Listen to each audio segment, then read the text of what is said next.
Syahnas, hari ini tanggal 13 Februari 2014, ternyata ini adalah salah satu hari penting. Oh, Kamu ya? tahu nggak hari ini hari apa? Hari ini satu hari sebelum Valentine dong. Itu benar, tapi bukan itu maksud aku.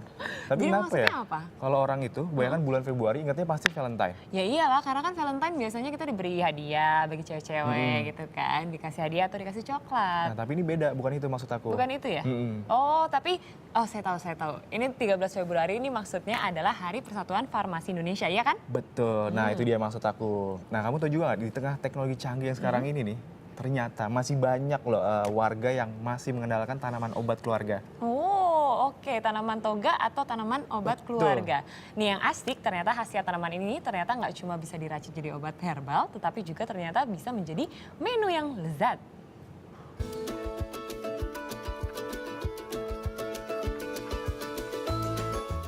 Di tengah majunya industri ilmu kedokteran, tanaman obat keluarga atau toga masih jadi andalan sebagian warga.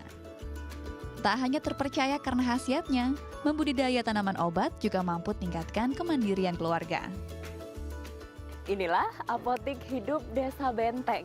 Di lahan ini lebih dari 200 jenis tanaman obat ditanam dan biasa digunakan oleh masyarakat untuk memenuhi kebutuhan kesehatannya. Inilah jurus jitu masyarakat Kampung Gunung Letik, usir sejumlah penyakit.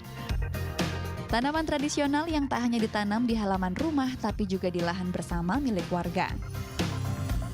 2009 lalu, daerah hunian ini berjaya dengan julukan Kampung Toga. Mengkudu, jarak ulung,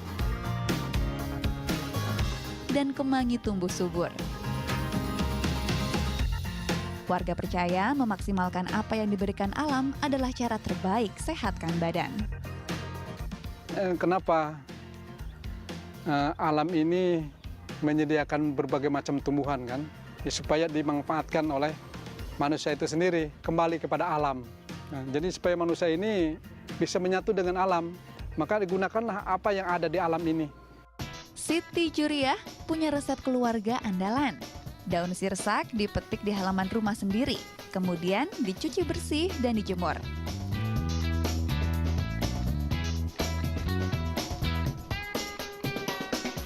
Setelah kering, daun sirsak disangrai dalam penggorengan, lalu diangkat dan diperas. Setelah kembali disangrai, daun dihaluskan dan diseduh dengan air hangat. Jadilah obat panas dalam yang kaya kandungan vitamin C. Dia sariawan, bibirnya pecah-pecah. Jadi saya kasih teh daun sirsak. Herbal kan nggak ada efek sampingnya. Kalau kimia kan kita takutnya kan masalahnya masih anak-anak. Takutnya udah gedenya ada efek sampingnya. Konsumsi obat herbal dipercaya memiliki efek yang lebih baik.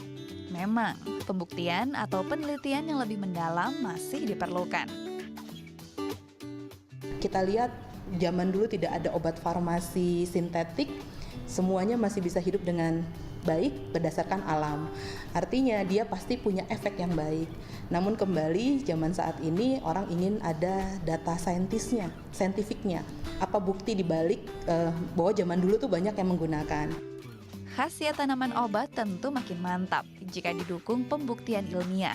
Dengan demikian, obat herbal juga dapat diakui secara medis, tak hanya sekedar obat alternatif.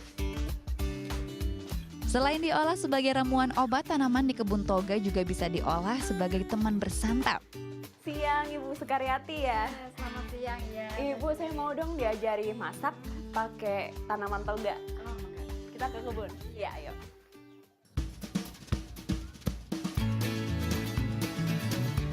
Daun kolesom atau ginseng Jawa dapat menambah kebugaran karena kaya akan senyawa turunan saponin, alkaloid, dan tanin yang ampuh melancarkan peredaran darah pada sistem syaraf pusat. Ini nih daun kolesom yang sudah dicuci ini akan kita masak buat jadi menu makan siang hari ini. Kita masak sekarang, Bu? Ya. Ayo. Ditumis bersama bahan-bahan pelengkap, daun kolesom bisa menjadi menu sehat dan lezat.